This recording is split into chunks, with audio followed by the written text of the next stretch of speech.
बिस्मिल्लाहिर्रहमानिर्रहीम। अस्सलाम वालेकुम यूट्यूब मेंबर्स, कैसे हैं सब? उम्मीद है कि सब खैरियत से होंगे, ठीक ठाक होंगे और खुश होंगे। आज आपके साथ बहुत ही मज़ेदार सादा में आपको मटर वाले चावल बनाना सिखाऊंगी, बहुत आसान तरीके से, झटपट। जब भी आपका दिल चाहे आप ये बना सकते हैं। बहुत ही डिलीशियस ये बनते हैं, लजीज बनते हैं और आप इस रेसिपी को ट्राई करेंगे तो सब दोबारा इसको बनाने की फरमाइश करेंगे आपसे। तो चलते हैं और इस मज़ेदार सी डिश को बनाते हैं।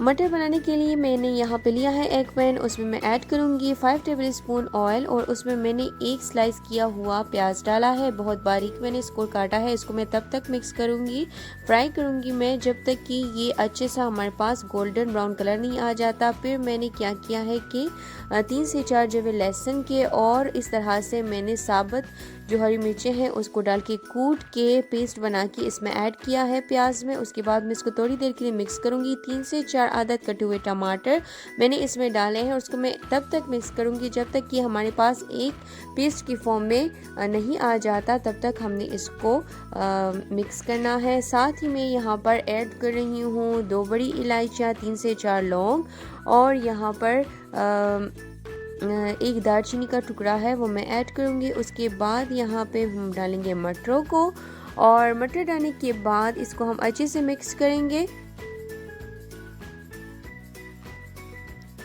अब मैं इसमें ऐड कर रही हूँ 1 टीस्पून, मेरे पास यहाँ पे है धनिया पाउडर, 1 टीस्पून है ज़ीरा पाउडर। इसको डालने के बाद हम इसको अच्छे से मिक्स करेंगे। उसके बाद मैं इसमें एक पुलाव क्यूब डालूंगी, ये ऑप्शनल है अगर आप डालना चाहते हैं। मैंने इससे बहुत इसका अच्छा फ्लेवरफुल टेस्ट आता है। यहाँ पर मैं 1 टीस्पून डाली हूँ लेमन जूस, 1 नींबू का रस मैंने इसमें निचोड़ के डाला है। साथ में 1 टीस्पून इसमें सॉल्ट डाली हूँ। नमक को आप अपने टेस्ट के हिसाब से कम ज़्यादा कर सकते हैं और इसमें आप लेमन जूस की जगह सिरका भी यूज़ कर सकते हैं। इससे ये होगा कि आपके चावल जो है तो वो एक दूसरे के साथ चिपकेंगे नहीं और बहुत कुले कुले से आएंगे।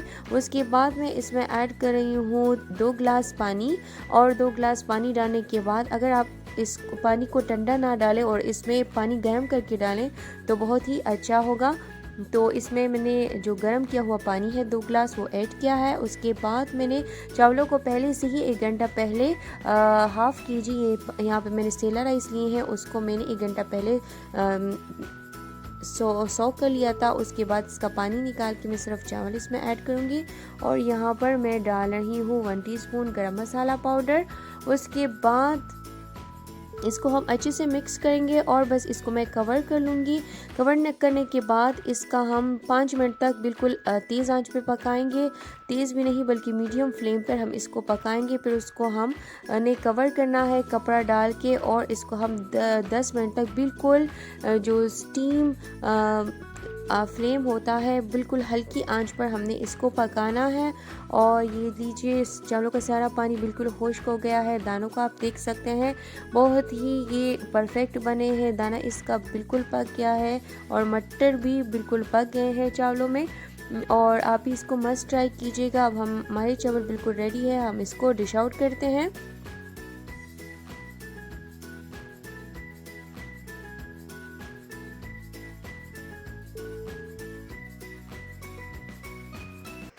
तो जी चावलों को मैंने थोड़ा सा इसकी गार्निशिंग की है सलाद के साथ और मेरी मिंट वाली चटनी इसके साथ बनाई है। अचार के साथ भी आप इसको सर्व कर सकते हैं।